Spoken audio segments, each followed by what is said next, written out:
Greetings. Assalamu alaikum. Peace and blessings to all of you. My name is Hasna Abdul Majid, and I am back on YouTube after quite a hiatus. It's interesting. It's really interesting because there was a time when I was just posting a lot more regular, and since I've been living in Ubud and living in Bali, I don't think I've posted except one video, and that was just recitation of Quran. So this is just more or less getting more, not comfortable, just getting more acquainted, coming back, sending greetings. I will never get over the fact that we have this technology that with just at any moment you can make a video, and next thing you know you can reach ideally thousands of people, millions of people, depending on the particular reach that you cultivate. But right now I want to talk a little bit about manifestation. There was this thought that came to my mind this morning and I wanted to share. And it has to do with some people feeling like they don't need to manifest. They've already reached this point where it's not about manifesting. And I was recently reminded of that when in the new year, a friend of mine or a good acquaintance of mine, she basically said that it's not about manifesting. It's just simply continuing and living the life that she is already living. And that is surrounded by people who get her, who she's growing with, producing her music, creating and giving her offerings. That's what it's about.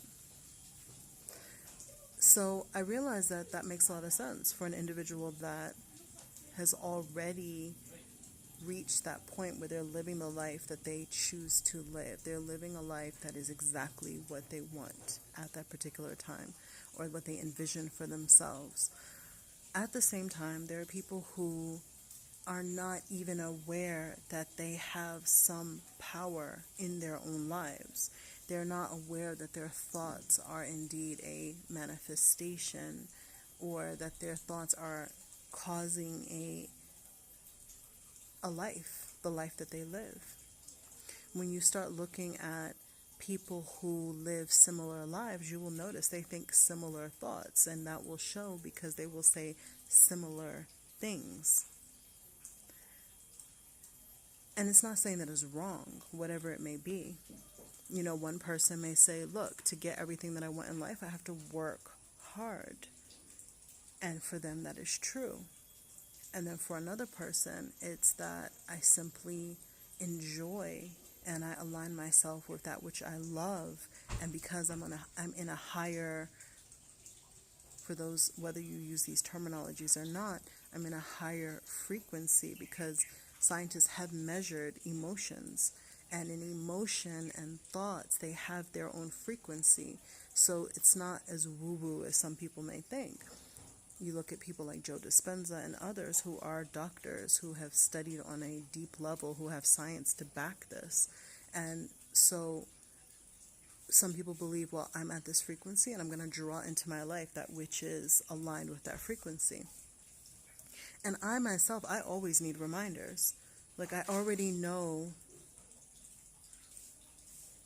that fish just jumped in the pool, in his little pond over there. Sometimes they do that when they want to eat, and they actually go to the surface and go, like, it's time to eat. Where's the food? Yeah, so basically we understand that there are some of us who understand, oh, yeah, whatever frequency I'm in, that particular frequency is going to align me with what is matching it. So if I believe that I am deserving, I am worthy of beautiful companionship, of love, of passion, of experiencing new things, of being compensated for my services and for my gifts and for my abilities, then I bring that into my life. And I also would add, by the will of the Creator, inshallah. At the same time, you see so many people that they think the opposite. They think well, it doesn't matter what I do. This is my life. I just have to be stuck in this job, stuck in this reality, stuck in this, and at times they don't know your background, they don't know where you're coming from, and they may think, well, it's easy for you to say. They may meet someone who's a millionaire, a multimillionaire, or someone who just has a lot of means compared to them, and they think, oh, it's easy for you to say that. But not every person started off like that. Not every individual that you see that now is very comfortable began in that manner. But you will notice trends, patterns that are repeating themselves in the mindset, in the rituals, as Tony Robbins. I love how he talks about that. I love how he says that we should pay attention to our rituals, that a ritual is what you do every day or what you do on a consistent basis, and that our life takes the shape of our rituals. I love that, because then it makes me say, well, what in my life do I love?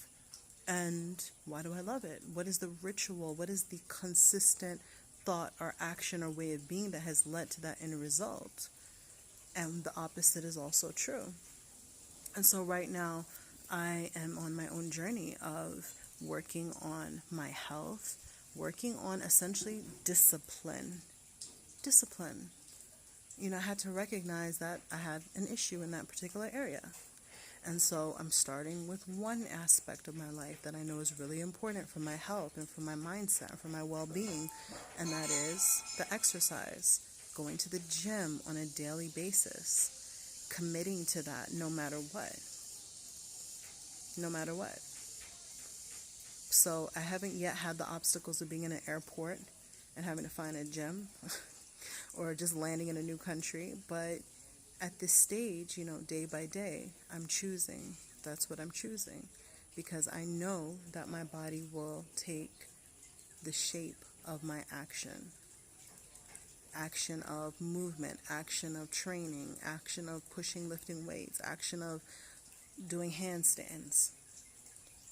Today I did a handstand for 30 seconds. Not super long, but it's enough time that I can feel, ooh, my biceps hurt. My biceps hurt. I was so surprised. I just didn't expect that, to be honest. But it just didn't kill me. So, inshallah, it's going to make me stronger. My life is going to take the shape of what I put in my mouth. That's another thing. My life is going to take the shape of my thoughts. What am I thinking on a consistent basis? So essentially what I'm doing is reminding myself, really. I'm reminding myself. And if someone happens to benefit at the same time, if you happen to benefit at the same time, then let me know in the comments below. So the takeaways of this somewhat brief video are that we need to remember that we do have influence on our life and the outcome, and there is something that is causing the effect that we desire or do not desire. We have the power. We have been given the power. A friend was also reminding me that it's part of Islam. It's part of this guidance that has come from the Creator to strengthen the body. That Allah says, that it said that Allah yuhibbu, something al-mu'min al-qawi, like the strong believer, is habba ilayhi min al-mu'min al-da'if. I think it's not being quoted properly, but essentially that the qawi, the mu'min who's qawi, the mu'min, the believer who's qawi, who's strong, is more beloved to Allah than the one that's weak. And that there's narrations that talk about running, that talk about strengthening and hardening the body. So even that has been touched on within this preserved body of text and knowledge that goes back to prophetic tradition and divine guidance. So just think about that. Even our Creator wants us to be healthy. كُلُوا مِن طَيِّبَاتِ مَا رَزَقْنَاكُمْ. Eat from the good things of the earth that we have provided for you. That's also in the Quran. So, yeah, maybe I'll load this up on, no, I'm recording this through YouTube. But yeah, I wanted to share that, and also the point of our rituals, how that influences our life, our patterns. I attribute that reminder to Anthony Robbins, and for now I am out. So if you enjoyed this, any aspect, and want to stay connected, please press like, subscribe, and I would love to see a comment from you below. Lots of love. Peace and blessings.